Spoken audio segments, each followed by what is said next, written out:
تو یہ اس پہ اسکرین نہیں آ رہی ہے بھائی، ذرا چیک کریں، آپ کی پی پی ٹی نہیں شیئر ہو رہی. تو اس کے جھنڈے تلے جمع ہو جانا. یہاں اتنی بات اور سمجھ لینی چاہیے کہ نبی کریم صلی اللہ علیہ وآلہ وسلم سے پہلے ہر نبی سے یہی عہد لیا جاتا رہا ہے، اور اسی بنا پر ہر نبی نے اپنی امت کو بعد کے آنے والے نبی کی خبر دی اور اس کا ساتھ دینے کی ہدایت بھی کی. لیکن نہ قرآن نے نبی صلی اللہ علیہ وآلہ وسلم کے بعد آنے والے کسی کی خبر دی اور نہ ایسا کوئی عہد لیا. یہ جو خاص عہد تھا یہ پیغمبروں سے لیا جاتا تھا. اس سے پہلے جو سلسلہ کلام چل رہا تھا نا، میں تھوڑی سی ذرا بیک گراؤنڈ کے لحاظ سے میں یہ دیکھوں کہ سلسلہ کلام میں ہم پچھلا جو رکوع تھا اس میں یہودیوں کے بارے میں ہم پڑھ آئے ہیں کہ وہ اللہ تعالیٰ نے کہا کہ وہ جو ہیں وہ بات کو پھیر دیتے تھے، صبح کے وقت ایمان لاتے تھے، شام کو باہر نکل کے انکار کر دیتے تھے. اور دراصل نا ان کا بہت بڑا ایک مشن تھا یہ کہ کسی طرح وہ اس نبی پر اور اسلام پر کسی طرح سے لوگوں کا جو ایک اعتماد ہے نا اس کو خراب کر دیں، اور لوگ کسی طرح یہ سمجھنے لگ جائیں کہ یہ دین اصلی دین نہیں ہے اور یہ بات اصلی بات نہیں ہے. اور اس طرح سے وہ اس سے کچھ ہٹ کے جو یہود و نصارہ سے جو چیزیں ان تک پہنچی ہوئی ہیں نا وہ بس اسی کے اوپر چلتے رہیں. تو جو یہود و نصارہ کا جو دینی اور علمی سرمایہ ہے نا، کیونکہ اس کے بعد جو آگے ہمارا رکوع چلنا ہے آج کی آیات میں، کیونکہ اللہ تعالیٰ نے اس کے بعد یہ کہا کہ وَمَن يَبْتَغِي غَيْرَ الْإِسْلَامِ دِينًا. تو اب دیکھیں اسلام کے علاوہ جو ضابطۂ حیات ہے نا، اسلام کے علاوہ جو ضابطۂ حیات ہے وہ اس وقت اسلام کو تو بہت سارے چیلنجز ہیں.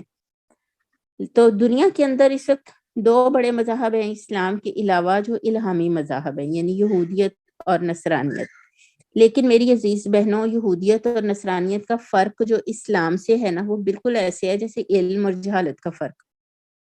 یعنی وہ حقیقت میں تو اپنے مذہب کا نام لیتے ہیں اور وہ یہ بتاتے ہیں کہ ہم یہودی ہیں یا ہم یہ عیسائی ہیں، لیکن اس وقت پوری دنیا کے جو یہودیوں یا عیسائی ہوں عمل وہ سیکولرزم پر کرتے ہیں. بلکہ اب جو لیٹسٹ دنیا کے اندر جو اس وقت جو آپ کہیں کہ نظام چلنے جا رہا ہے وہ مائٹ از رائٹ اور فاشزم کا نظام ہے.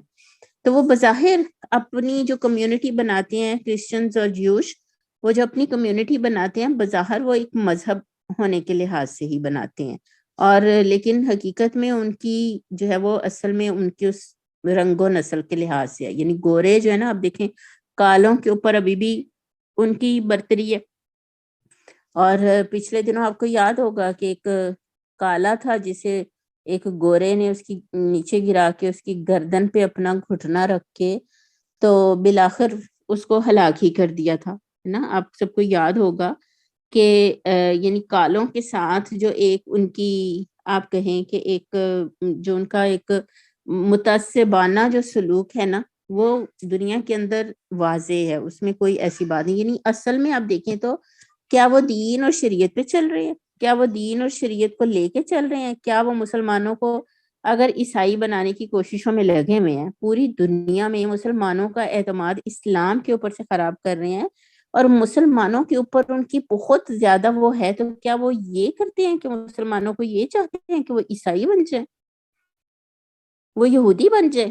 نہیں میری عزیز بہنوں، اس وقت اسلام کو اتنے سخت چیلنجز کا سامنا ہے کہ وہ یہ چاہتے ہیں کہ مسلمان نہ رہیں. اپنا جو ان کا علمی ورثہ ہے، یہ قرآن، یہ حدیث اور ان کی اپنی جو ہسٹری ہے نا، سب سے زیادہ وہ اس سے بدگمان ہو جائے، اس کو وہ اپنی زندگی سے خارج کر دیں اور خود اپنی عقل اور اپنی خواہشات کی پیروی کی میں زندگی گزاریں، اسی کے مطابق ٹارگٹ بنائیں اور اسی کے پیچھے بھاگیں. تو آپ دیکھیں آج کی جو یوتھ ہے اور آج کے جو ہماری آئندہ جو نسلیں ہیں، پھر انہوں نے سب سے بڑھ کر نبی کریم صلی اللہ علیہ وآلہ وسلم کی ذات کو انہوں نے ٹارگٹ بنایا. اور پھر یہاں تک میں تو جب ڈسکشنز کرتی ہوں تو مطلب نبی کریم صلی اللہ علیہ وآلہ وسلم جتنا نارمل آپ جیسا ذہین اور آپ جیسا غیر معمولی انسان جو غیر معمولی کارنامے سر انجام دے اس دنیا کے اندر آ کے کہ آج تک انسانیت اس کی مثال جو ہے وہ نہیں کر سکی. تو یہ ایک کتاب میں پڑھی تھی کہ منٹ گمری واٹ جو بہت ایک ان کا نا جینیس ہے آپ کہہ لیں، لیکن وہی جب نبی کریم صلی اللہ علیہ وسلم کے بارے میں بات کرتا ہے تو آپ کو ایسے بتاتا ہے کہ جیسے وہ بڑا بہت ذہین ہے اور بہت ایک کامیاب انسان ہے، لیکن وہ نہایت میٹھے طریقے سے اپنے پڑھنے والوں کے دلوں میں یہ بات بھی ڈال دیتا ہے کہ آپ تو اصل میں نا ذہنی طور پر ٹھیک نہیں تھے، معاذ اللہ، استغفر اللہ. لیکن جو ہماری سائیکالوجی اس وقت پڑھائی جا رہی ہے اور جو چیزیں اس وقت ہمارے ہاں پڑھائی جا رہی ہیں نا، اس کے اندر یہ باتیں ہمیں لوگوں کے سے سننے کو بھی ملتی ہیں، اور ڈسکشنز کریں تو آپ کو یہ اندازہ بھی ہوگا کہ وہ اسلام کو سب سے زیادہ لوگوں کی نظروں میں گراتے اور اصل میں اپنی قرآن و حدیث کا جو ذخیرہ ہے اس سے پیچھے ہٹاتے. تو اللہ تعالیٰ نے جو پہلے نبیوں سے یہ عہد لیا کہ تم جو ہے وہ مدد کرو گے اور اس پر ایمان لاؤ گے. تو ان آیات میں ایک طرح سے جیسے حاشیہ نمبر 70 میں مولانا نے یہ لکھا ہے کہ مقصود اہل کتاب کو متنبع بھی کرنا ہے. یعنی دیکھیں آپ پہلے کے اس وقت کے موجود اہل کتاب بھی اور آج تک بھی کہ اصل میں تم اللہ کے ساتھ عہد کو توڑ رہے ہو اور نبی صلی اللہ علیہ وسلم کا انکار کر رہے ہو اور ان کی مخالفت کر کے اس میثاق کی بھی خلاف ورزی کر رہے ہو جو انبیاء سے لیا گیا تھا. لہٰذا اب تم فاسق ہو چکے ہو اور بغیر اللہ کے یعنی اللہ کی اطاعت سے نکل چکے ہو. تو فَمَن تَوَلَّى بَعْدَ ذَلِكَ فَأُولَٰئِكَ هُمُ الْفَاسِقُونَ أَفَغَيْرَ دِينِ اللَّهِ يَبْغُونَ. تو کیا دین اللہ کے علاوہ، اللہ کے دین کے علاوہ تم کوئی اور دین تلاش کرو گے؟ وَلَهُ أَسْلَمَ مَن فِي السَّمَاوَاتِ وَالْأَرْضِ. حالانکہ یہ واو جو ہے نا یہ حالیہ ہے، حالانکہ اسی کے لیے فرما بردار ہے من جو کچھ بھی ہے آسمانوں میں اور زمین میں، طوعا و کرہا، چاہتے ہوئے یا نہ چاہتے ہوئے. اور یہ بات جو ہے یہ ویسے اللہ رب العزت نے استعمال کی ہے کہ چاہتے ہوئے یا نہ چاہتے ہوئے، لیکن جن مخلوقات میں اللہ تعالیٰ نے یہ چپ ہی نہیں لگائی کہ وہ جو ہے وہ اللہ تعالیٰ کی اطاعت پہ ان کے پاس کوئی چوائس ہوگی، تو وہاں نہ چاہنے کا تو کوئی سوال ہی پیدا نہیں ہوتا. تو ویسے اللہ نے یہ ان کے اس بے اختیاری کو دراصل اس سے سمجھایا. جیسے اللہ تعالیٰ نے کہا لَلشَّمْسُ يَنبَغِي لَهَا أَن تُدْرِكَ الْقَمَرَ وَلَا اللَّيْلُ سَابِقُ النَّهَارِ کہ سورج کی یہ مجال نہیں کہ چاند کو جا پکڑے اور نہ رات دن سے آگے بڑھ سکتی ہے. وَكُلٌّ فِي فَلَكٍ يَسْبَحُونَ. اور یہ سب اپنے اپنے مدار میں گردش کر رہے ہیں. اور فرمایا وَلِلَّهِ يَسْجُدُ مَن فِي السَّمَاوَاتِ وَالْأَرْضِ. اللہ ہی کے لیے تو سجدہ کر رہی ہے، اطاعت گزار ہے. تو جب ہم نے قرآن شروع کیا تھا اور میرا خیال ہے اب تک بھی ہم دنیا کے اندر دو نظاموں کو سمجھتے چلے آ رہے ہیں نا، ایک تکوینی نظام ہے، ایک تشریعی نظام. تو اگر کسی کو یاد ہے کچھ تکوینی نظام کون سا ہوتا ہے اور تشریعی نظام کون سا ہوتا ہے؟ کسی کو کچھ یاد ہے؟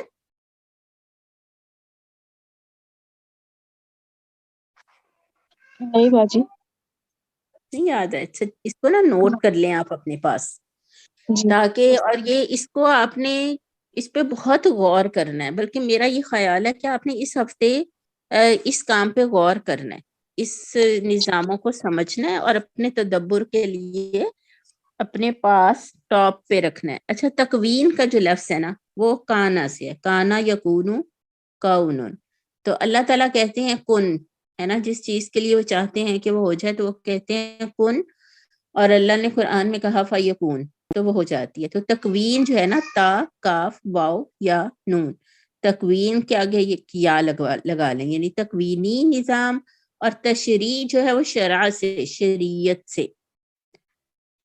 شریعت جو ہوتی ہے نا وہ پیغمبر لے کے آتے ہیں، ٹھیک ہے، تو جو پیغمبروں پہ نازل ہوتی ہے. تو ایک کام کر رہے ہیں جو تکوینی نظام ہے وہ اللہ رب العزت کے کلمہ کن سے ایگزیکیوٹ ہو جاتا ہے. مطلب اللہ تعالیٰ نے سورج کو حکم دیا کہ وہ چاند کو نہیں پکڑے، اور چاند کو نہیں حکم دیا کہ وہ سورج کو نہ پکڑے، اور زمین اور آسمان اور وہ سب اپنی اپنی گردش میں ہیں، اپنی اپنی جگہ پہ ہیں. اللہ کے کلمہ کن سے پودے میں سے بیج میں سے پودا پھوٹتا ہے، اس کا درخت بن جاتا ہے. اس درخت کو اللہ تعالیٰ کہتے ہیں تم نے کھڑے رہنا، یہاں 100 سال بھی تم یہیں کھڑے رہو گے، وہ درخت کھڑا رہتا ہے. اس کی کوئی اطاعت نہیں ہے، سوری وہ جذبہ ہی نہیں ہے، اس کے اندر کوئی فیلنگس ہی نہیں ہے کہ وہ یہ کہہ سکے کہ میں تھک گیا ہوں، میں بور ہو گیا ہوں، میں نے یہاں پہ نہیں کھڑے ہونا، بلکہ وہ اللہ کے کلمہ کن سے وجود میں آتا ہے اور وہ وہیں کھڑا رہتا ہے. اسی طرح میری عزیز بہنوں، غور کرو، ذرا دیکھو اور ذرا سوچو کہ اللہ کی ایک تکوینی حاکمیت جو ہے نا وہ میرے جسم پر بھی قائم ہے. میری آنکھ کو اس نے یہ حکم دیا ہے کہ تم نے جھپکنا ہے، جب کچھ خطرناک آنکھ کے قریب آئے گا تو تم نے آنکھ نے جھپکنا ہے. تو آنکھ جو ہے وہ خود ہی جھپک اٹھتی ہے اور سانس اندر باہر آ جا رہی ہے. آپ اگر اپنے اختیار سے اسے روکنا چاہیں تو آپ چند سیکنڈ کے لیے روکیں گی، آپ سانس اپنا روک نہیں سکتی. لیکن جب اللہ کا کلمہ کن آئے گا تو سانس ساتھ ہی رک جائے گا. آپ کی ہارٹ بیٹ جو ہے وہ اللہ کی کلمہ کن سے چل رہی ہے. آپ کا ڈائجسٹو سسٹم، آپ کے لنگز، آپ کے انٹرنل جتنا آپ کے پارٹس آف باڈیز ہیں، آنکھ جو ہے وہ اللہ کے حکم سے دیکھ رہی ہے. اب دیکھنا کیا ہے، یہ دوسرا نظام ہے. ٹھیک ہے، تو ایک ہے تکوینی نظام. اس تکوینی نظام کے تحت اللہ نے آپ کے جسم کو جو احکامات دیے ہیں وہ کام کر رہا ہے. لیکن ایک ہے تشریعی نظام، تشریعی حاکمیت. وہ جو شریعت ہوتی ہے وہ اللہ تعالیٰ نے اپنے پیغمبروں پر اللہ تعالیٰ اتارتے ہیں انسانوں کے لیے. اور انسانوں کو چونکہ اللہ تعالیٰ نے جو ان کے جو چپ لگائی ہے اس میں ان کو اتھارٹی دے کے اس دنیا کے اندر بھیجا ہے، اختیار دے کر بھیجا ہے. اب وہ اپنے اختیار کو اگر اللہ کی مرضی کے مطابق استعمال کرے تو یہ شریعت کے مطابق چلنا ہوگا. یعنی آپ کی مرضی ہے، آپ چاہیں تو سوئی رہیں، آپ کا جسم آپ کی نافرمانی نہیں کرے گا. اگر آپ چاہتی یہ ہیں کہ میں نے نہیں اٹھنا، میں نے نماز نہیں پڑھنی، تو جسم سویا رہے گا. لیکن اگر آپ اپنی اتھارٹی کو استعمال کریں گی اور آپ اٹھ جائیں گی، آپ نماز ادا کریں گی، تو یہ تشریعی حاکمیت ہوگی. تو اللہ تعالیٰ یہ چاہتے ہیں کہ پوری جو کائنات ہے، یعنی مولانا نے یہ لکھا ہے کہ تمام کائنات اور کائنات کی ہر چیز کا دین تو یہی اسلام، یعنی تکوینی حاکمیت ہے، یعنی اللہ کی اطاعت اور بندگی ہے. اب تم اس کائنات کے اندر رہتے ہوئے اسلام کو چھوڑ کر اور کون سا طریقہ زندگی تلاش کر رہے ہو؟ کس نظام حیات کو؟ حالانکہ زمین و آسمانوں کی ہر چیز اصل میں اللہ ہی کی جو ہے وہ فرما بردار ہے، چاہے اس کو ارادتاً کرے یا بغیر ارادے کرے، مگر وہ اللہ تعالیٰ ہی کی فرما بردار ہے. تو اللہ چاہتا تو تکوینی حاکمیت ہی رہنے دیتا ہے نا. اللہ چاہتا تو زمینوں آسمانوں کے اوپر اللہ کا نظام قائم رہتا، کوئی بندہ نہ اللہ کی نافرمانی کرتا. مگر اللہ نے چاہا کہ وہ کسی ایسے کو پیدا کرے جو اپنے اللہ کو پہچان کر، اس کی معرفت حاصل کر کے، اس کے اختیار کو سمجھ کر اس کی راہ پہ چلے، اور پھر تمام انسانوں پر اللہ کی شریعت کو نافذ کرے. اور اس طرح یعنی اب آپ یہ سمجھ سکتے ہیں کہ انبیاء کے کیا کمالات تھے، اور نبی صلی اللہ علیہ وسلم کی جو حکومت تھی وہ کتنی بے مثال. جو ریاست مدینہ ہے وہ اس کی کیا کمال تھا اس کا، ہے نا. جو پیغمبروں نے حکومتیں قائم کی، وہ حضرت سلیمان علیہ السلام کی حکومت کر لیں، وہ حضرت داؤد علیہ السلام کی حکومت کر لیں، وہ حضرت ابراہیم علیہ السلام کی حکومت کے ساتھ ٹکر کے بعد انہوں نے خود جو علاقے کیے آباد کیا، آپ اس کو کر لیں، تو وہ کیا اللہ کے ہاں وہ ایک کیا سنکرونائزیشن بنتی ہے اس کی، کیا وہ پوری کائنات میں کیا ماحول بنتا ہے کہ کائنات میں تو تکوینی حاکمیت ہے، انسانوں کے اوپر بھی تکوینی حاکمیت ہے، اور انسان پھر شریعت کو بھی نافذ کر دیں. سبحان اللہ. تو سوچئے کہ یہ کتنی بڑی بات ہے کہ اہل ایمان اہل باطل سے، اہل کفر سے، اہل یہود و نصارہ سے، جو اس وقت جو اہل میٹیریلزم کر لیں، اہل سیکولرزم کر لیں، اہل شیطان کر لیں، حزب الشیطان کر لیں، ان سے جو ہے وہ دلائل کے اوپر ان سے اپنے مضبوط اور قوی علم کے ساتھ ان سے مقابلہ کریں۔ یہ مقابلے صرف لفظوں کو الٹ پھیر کرنے سیکھنے سے نہیں آتے، لفظی ترجمے یاد کرنے سے بھی نہیں آتے، یہ تو پورے اس نظام کو سمجھنا ہوتا ہے، پورے اس کو لے کے چلنا ہوتا ہے۔ تو اللہ تعالیٰ کہتے ہیں اب دیکھیں جو اسلام کو چھوڑ کے، جبکہ کائنات کی ہر چیز اصل میں اسی کی فرما بردار ہے، تو پھر وہ جو کوئی اسلام کو چھوڑ کے دوسرا دین تلاش کرے، تو اللہ تعالیٰ نے کہا کہ وہ کیا ہوگا، وہ اصل میں وَهُوَ فِي الْآخِرَةِ مِنَ الْخَاسِرِينَ۔ جو شیطانوں نے بنائے نظام، جو انسانوں نے خود سے سوچ سوچ کے بنائے، اتنا سا ذرہ، اتنی کمزور عقل رکھنے والا، جذبات سے گندا ہوا، جس کو غصہ چڑھے تو اس کی شخصیت ہی الٹ کے رہ جاتی ہے، جس کے دل میں دنیا کے مال کی طمع بھر جائے تو وہ اتنا گھٹیا اور اتنا خوفناک اور اتنا بھیانک ہو جاتا ہے۔ وہ انسان جب نظام بناتے ہیں، وہ اللہ رب العزت کے بنائے ہوئے نظام اور اس کے دیے ہوئے قرآن کے مقابلے میں کیسے کوئی مقابلہ کر سکتا ہے، کس طرح وہ اس کے مقابلے کی کوئی چیز ہو سکتی ہے۔ تو اللہ تعالیٰ اس کے بعد یعنی اللہ نے کہا کہ اصل میں وہی لوگ ہیں جو خسارہ پانے والے ہیں، تو اللہ تعالیٰ ہمیں ان میں شامل کرے۔ تو پھر اللہ تعالیٰ کیا کہہ رہے ہیں ہم سے، کل، اب دیکھیں کل کا لفظ بڑا قابل غور ہے، امر کا صیغہ ہے۔ تو میں کہتی ہوں کہ مطلب کلاس میں کون کون ہے اس وقت، جیسے کلاس میں اقصیٰ خان ہیں، آصفہ نبیل ہیں، آسیہ ہیں، ہے نا؟ تو میں کہتی ہوں اقصیٰ کہیے نا، اب جائیں ذرا کہہ دیں اس کو۔ اب میں نے یہ کہہ دیں کا لفظ کس سینس میں استعمال کیا ہے کہ میں کہتی ہوں اقصیٰ جائیں باہر دیکھیں گیٹ پہ کون آیا ہے، اس کو کہہ دیں کہ میں آتی ہوں۔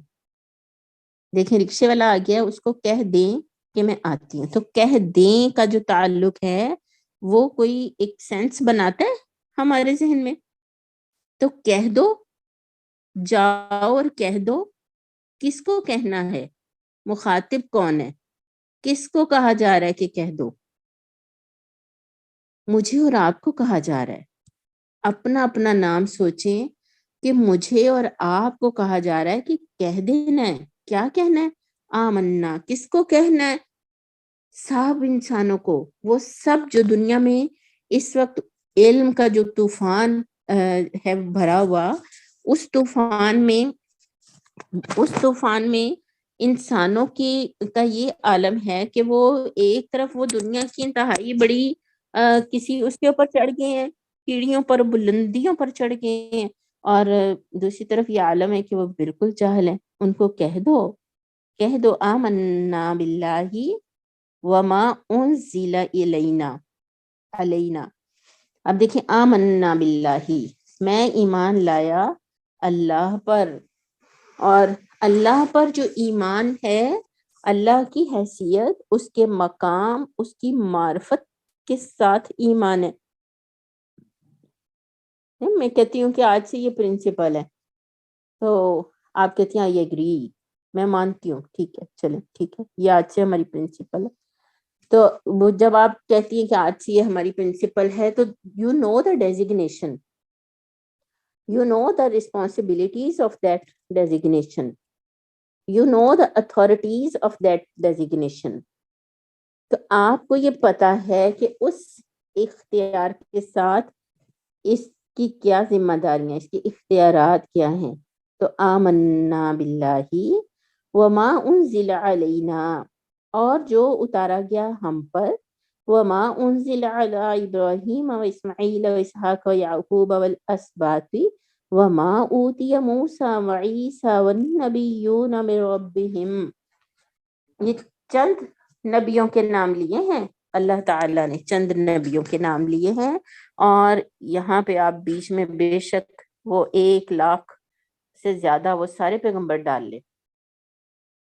تو کیا اترا تھا ابراہیم پر، کیا اترا تھا اسماعیل پر، کیا اترا تھا یعقوب اور اسحاق پر اور ان کی اولادوں پر، اور کیا دیا گیا تھا موسیٰ کو، اور کیا دیا گیا تھا عیسیٰ علیہ السلام کو. کیا اترا تھا ان کے اوپر؟ ان کے اوپر وہ شریعتیں اترتی تھی نا، وہ دین تشریعی حاکمیت کے لیے احکامات اترتے تھے ان انسانوں کے لیے کے ساتھ، جو صرف ثواب حاصل کرنے کے لیے نہیں ہوتے تھے، وہ صرف مردوں کو بخشنے کے لیے نہیں ہوتے تھے، وہ تکوینی حاکمیت کے ساتھ اس تشریعی حاکمیت کو قائم کر کے دونوں کے درمیان ایک سنکرونائزیشن قائم کرنے کے لیے تھے، ایک ربط، ایک تعلق عالم الغیب سے عالم حاضر کا تعلق. تو دین ان تمام پیغمبروں کے پاس ایک ہی تھا، دین ایک ہی تھا. مولانا مودودی نے دین اور شریعت کے نام سے نا ایک پامفلٹ بھی لکھا ہے، خطبات کا ایک چیپٹر ہے، میرا خیال ہے خطبات کا ہی ہے، اگر آپ کو ملے تو اسے ایک دفعہ آپ ضرور نظر ڈال لیں اس کے لحاظ سے. تو وہ دین ایک ہی تھا، یعنی اللہ ایک ہے، ہم سب اس کے بندے ہیں، ہم نے مرنا ہے، موت آنی ہے، مرنے کے بعد ایک اور جہان بسایا جائے گا، عالم آخرت، اور وہاں پہ اس دنیا کا سارا حساب کتاب اور نظام لیا جائے گا. تو یہاں پہ اللہ تعالیٰ نے بس ایک لسٹ گنوائی ہے اور کہا ہے کہ سب نبیوں پر جو ان کے رب کی طرف سے تھے، اصل میں وہ ایٹیچیوڈ بتایا کہ لا نفرق بین احد منہم، لا نفرق بین احد منہم، میں ان کے درمیان کوئی فرق نہیں کرتا.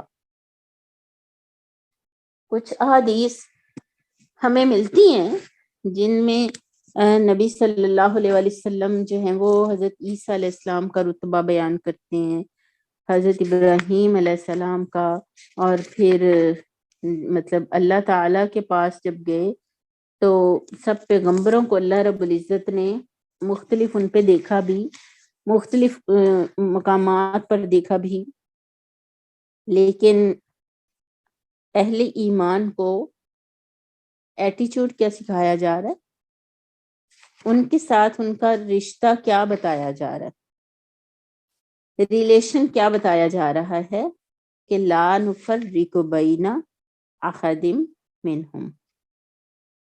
اب آپ دیکھیں کہ جب ہم کہتے ہیں کہ آپ نے داخلہ فارم فل کر دیا کہ آپ انسٹیٹیوٹ میں پڑھیں گی آ کے، تو جب آپ آ کے انسٹیٹیوٹ میں داخلہ لے لیتی ہیں، جو کورس آپ سلیکٹ کرتی ہیں، کلاس میں جا کے آپ بیٹھتی ہیں، تب کہتی ہیں اللہ یہ فلاں ٹیچر کیوں پڑھا رہی ہیں، میں نے تو فلاں سے پڑھنا ہے.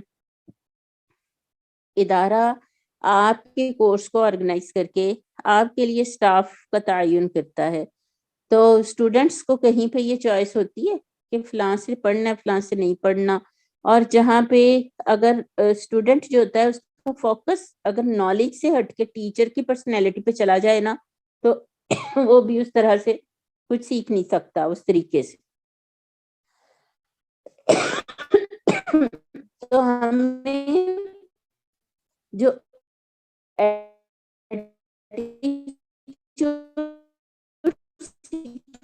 سکھا اللہ رب العزت کیا دین کے اوپر ہوگا نا، تو دین کی بات سمجھو گے، دین کی سیکھو گے، اور وہی لوگوں کے درمیان جا کے بتاؤ گے اور وہی جا کے سکھاؤ گے.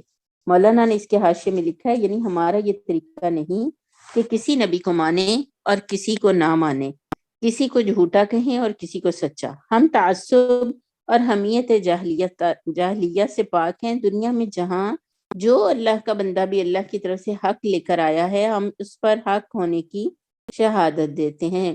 تو آپ دیکھیں کہ یہ مسلمان اسلام تو اب ایسے سمجھیں جیسے مدر ریلیجن ہے نا. تو جو ماں والا ایٹیچیوڈ ہوتا ہے، اگر ہم کسی عیسائی سے ملیں تو ہمیں اس سے بھی محبت محسوس ہوتی ہے. کیوں؟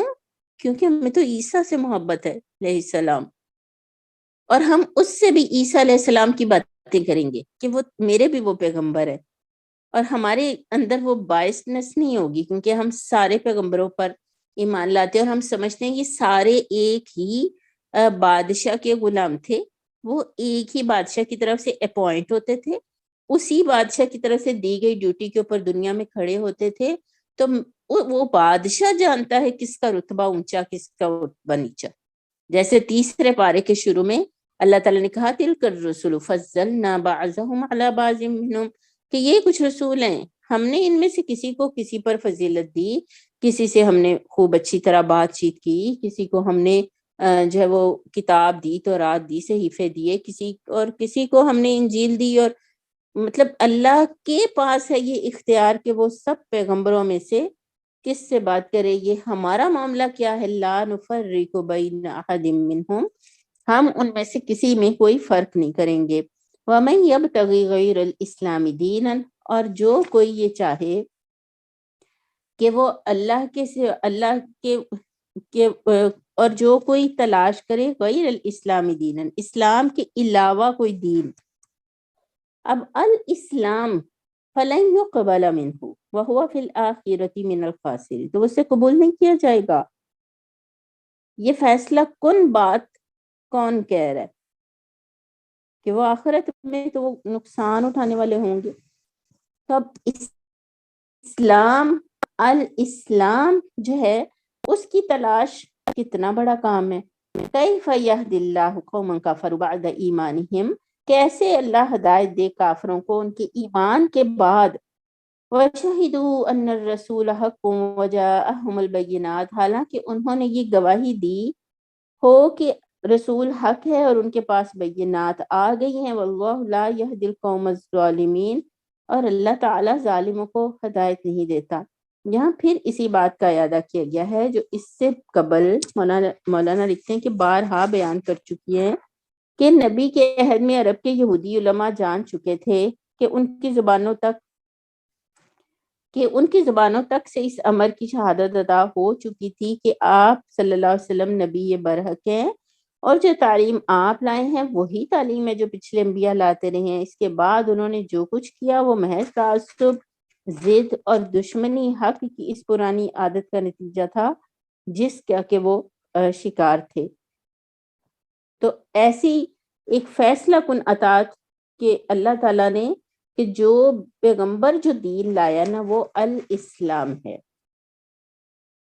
تو اب آپ دیکھیں اگر اس الاسلام تک آپ نے پہنچنا ہو تو آپ کی تحقیق، آپ کا تفسیروں کو پڑھنے کا طریقہ، حق کو تلاش کرنے کا، ٹھیک رویہ بنانے کا، ٹھیک عقیدہ بنانے کا طریقہ جو ہے وہ آپ اس سے سیکھیں گے، تفاسیر سے سیکھیں گے، اور آپ الاسلام تک پہنچنے کے لیے جد و جہد کریں گے. وہ یہی موجود ہے. وہ قرآن مجید تو ہے ہی ایسی کتاب جس میں کوئی بدلہ نہیں کچھ بھی آج تک. اس کی تفاسیر میں سے بھی ڈبکیاں لگانا جو ہے وہ قرآن میں ہو غوطہ زن ہے نا، وہ غوطہ زن ہونا جو ہے وہ گہری چھلانگیں لگانا، گہرا ڈوبنا، گہرا تدبر کرنا، یہاں تک کہ الاسلام کا جو ٹھیک دین اور عقیدہ ہے آپ اس کے اوپر چلیں تاکہ اللہ تعالیٰ اسے قیامت کے دن قبول کر لے. کیونکہ ایمان کے بعد کافر ہے نا، کفروا بعد ایمانہم. اب ایمان اللہ نے دے دیا ہے، مسلمانوں میں بھی داخل ہو گیا، مسلمانوں میں مرے، مسلمانوں میں زندگیاں بسر کی، شادیاں کی، بچے پیدا کیے، لیکن موت. پھر وہ یہ کہ اپنے دین ایمان کی فکر ہے مگر قوم کی فکر نہیں ہے. اور پوری قوم کے جو کل سے اللہ نے جو بات شروع کی تھی وہ کہنے کا حکم کس کو ہے؟ وہ قوم ہی کو حکم ہے. تو اب قوم کدھر کو جا رہی ہے؟ تو وہ پوری قوم، علامہ اقبال نے کہا تھا فطرت افراد سے اغماس بھی کر لیتی ہے مگر کرتی نہیں ملت کے گناہوں کو معاف، ہے نا. تو جو ملت کے اجتماعی جو گناہ ہوتے ہیں انہیں کس نے ٹھیک کرنا ہے؟ وہ کل کہنے کی بات کا مطلب ہی یہ ہے کہ جاؤ اور اس نظام کو قائم کرنے کے لیے جد و جہد کرو اور اس کے لیے اسٹرگل کرو اور اس کے لیے آگے بڑھو اور بیٹھے نہ رہو، اپنا کردار ادا کرو اور گواہی دو کہ میں ایمان لایا اللہ پر اور اس پر جو اللہ نے اپنے نبیوں پر اتارا ہے، اور جو الہامی تعلیمات ہیں، جو دین ہے، جو مذہب ہے، میں ایک مذہبی شناخت کے ساتھ، ایک دینی شناخت کے ساتھ لوگوں کے درمیان چلوں، اٹھوں، بیٹھوں. لوگ چاہے ساری دنیا اسلام کے علاوہ اور چیزیں لے کے چلتی رہے، مگر مجھے تو یہ غم کھائے، مجھے یہ فکر لگے کہ میں جو اللہ کے آگے جب میں نے جانا ہے، تو اگر اسلام کے سوا کوئی اور دین ہوا تو اللہ تعالیٰ نے نہ صرف یہ کہ قبول نہیں کرنا، بلکہ اس کی آگے والی آیت تو بہت ہی سخت ہے کہ اولئک جزاؤہم کیف یہدی اللہ قوما بعد ایمانہم وشہدوا ان الرسول حق وجاءہم البینات واللہ لا یہدی القوم الظالمین. اولئک جزاؤہم، وہی لوگ ہیں، بدلہ ہے ان کا، ان علیہم لعنت اللہ والملائکۃ والناس اجمعین. کتنی سخت آیت ہے. لعنت کس کو کہتے ہیں؟ لعنت ہے ان پر. ویسے جو لعنت کا استعمال ہے نا، وہ کبھی نہ کیا کریں کسی کے لیے بھی. اپنے بچوں کے لیے تو کئی بڑوں کو، ماؤں کو عادت ہوتی ہے جال لعنت ہوئے تیرے تھے، تو وہ لعنت کا جو لفظ ہے، دیکھیں اللہ نے خود استعمال کیا ہے، مگر کن کے لیے کیا ہے؟ ان لوگوں کے لیے کیا ہے جن کو ایمان کی سمجھ دے دی اللہ نے، مگر اب اس کے بعد وہ کام نہیں کر رہے، اور اس دین کے اوپر جس کے اوپر ایمان لے آئے ہیں، اب اس کی شہادت کے لیے وہ کھڑے نہیں ہو رہے. تو اس کے لیے اللہ تعالیٰ نے کہا ہے کہ لعنت ہے اللہ کی اور فرشتوں کی اور سب انسانوں کی، اور وہ اس میں ہمیشہ رہیں گے، اور ان پر سے جہنم کا عذاب ہلکا بھی نہیں کیا جائے گا، اور انہیں مہلت بھی نہیں دی جائے گی. الا الذین تابوا من بعد ذلک، سوائے اس کے جن لوگوں نے توبہ کر لی اس کے بعد، واصلحوا، اور انہوں نے اصلاح کر لی. اب دیکھیں یہاں اصلاح کا کیا مطلب ہوگا؟ واصلحوا، اصلاح یہ کہ بگاڑ کوئی پیدا ہو گیا ہے، اب اس کی اصلاح کی کوشش کریں اپنی اندر اور قوم کے اندر. ان کی کوششیں انفرادی تقوی کو بھی بڑھانے کی ہوں، اور ان کی کوششیں اجتماعی تقوی کی بھی ہوں. تو اگر کوئی یہ سب کر رہا ہے تو اللہ رب العزت مہربان ذات ہے، پھر وہ انسانوں کو مہلت بھی دے گا اور ان کے ساتھ رحمت اور بخشش کا معاملہ بھی کرے گا. ان الذین کفروا بعد ایمانہم، اب یہ کون سے لوگ مخاطب ہے؟ بے شک جنہوں نے کفر کیا ایمان لے آنے کے بعد، ثم ازدادوا کفرا، پھر وہ کفر میں آگے بڑھتے چلے گئے، لن تقبل توبتہم، توبہ نہیں قبول ہوگی، ہرگز نہیں قبول ہوگی، ہرگز قبول نہیں ہوگی ان سے توبہ. اللہ اکبر. وَأُولَئِكَ هُمُ الضَّالُّونَ، اور اصل میں وہی گمراہ ہوں گے. ان الذین کفروا وماتوا، اب دیکھیں یہ کون ہیں؟ یہ وہ ہیں جنہوں نے ایمان کے بعد کفر کیا ہے. پھر وہ کفر، بے شک وہ لوگ جنہوں نے کفر کیا پھر وہ مر گئے اس حال میں، یہ واو حالیہ ہے، وَهُمْ كُفَّارٌ. سلائڈ کریں آگے. وَهُمْ كُفَّارٌ، اس حال میں کہ وہ کافر ہیں. فَلَن يُقْبَلَ مِنْ أَحَدِهِمْ، تو ہرگز نہیں قبول کی جائے گی ان سے، کہ ان میں سے کسی ایک سے بھی، ملء الارض ذهبا، زمین بھر سونا اس سے بچنے کے لیے. اولئک لهم عذاب علیم، ایسے ہی لوگ ہیں کہ ان کے لیے دکھ والا عذاب ہے. وما لهم من ناصرین، اور ان کی مدد بھی نہیں کی جائے گی.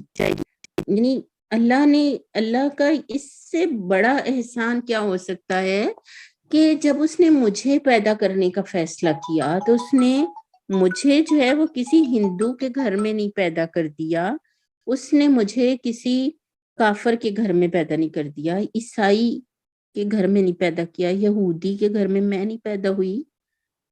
اور میرا یہ خیال ہے کہ اس کلاس کے سارے ہی شرکاء پہ اللہ نے یہ بہت بڑی رحمت کی کہ اس کو مسلمان والدین کے گھر میں پیدا کیا. اسی لیے تو یہ دعا سکھائی گئی ہے. جو کھانا بھی کھاتے ہیں تو ہم دعا کرتے ہیں نا, الحمدللہ الذی اطعمنا وسقانا وجعلنا من المسلمین, ہے نا, کہ اللہ اب وہ جو ایمان کے بعد جو کفر کا طرز عمل ہے نا, تو اور پھر وہ اسی پہ چلتے رہے, پھر وہ انہوں نے کفریہ عقائدی بنا لیے. ہائے اتنا دل کرتا ہے, کئی لوگوں کی باتیں میں سنتی ہوں, ان کے حال حلیے دل کرتی ہوں, دل کرتا ہے یار تم اپنا بدلو نا, تم جاؤ نکلو اسلام سے, تم اسلام کو کوئی فائدہ نہیں دے رہے ہو, اور تمہیں اسلام کی کوئی ضرورت نہیں, اور اسلام کو بھی یقین کرو تمہاری کوئی ضرورت نہیں ہے. تو جاؤ نا بھائی, جاؤ, تم کیا بننا چاہتے ہو, تم عیسائی بننا چاہتے ہو, بن جاؤ بھائی. لیکن کیا کریں, ایسے لوگوں کو ہم دیکھتے ہیں جن کے عقیدے اور جن کے نظریات ہر طرح کفریہ اور مشرکانہ اور بالکل خلاف اسلام بن چکے ہوتے ہیں. جو ہی وہ کسی مشکل میں مبتلا ہوتے ہیں, وہ پھر اپنا سر ڈھانپ کے نظریں جھکا کے اللہ کی کتاب لے کے بیٹھ جاتے ہیں. اللہ جب ان کو اپنی کتاب کی طرف لے ہی آتا ہے نا, جب وہ کسی مشکل میں پھنس جاتے ہیں, تو ایمان حاصل کر لیں. وہ اس کتاب سے صرف اپنی مشکل نہ بھگائیں, وہاں سے وہ ایمان کی دولت لے لیں.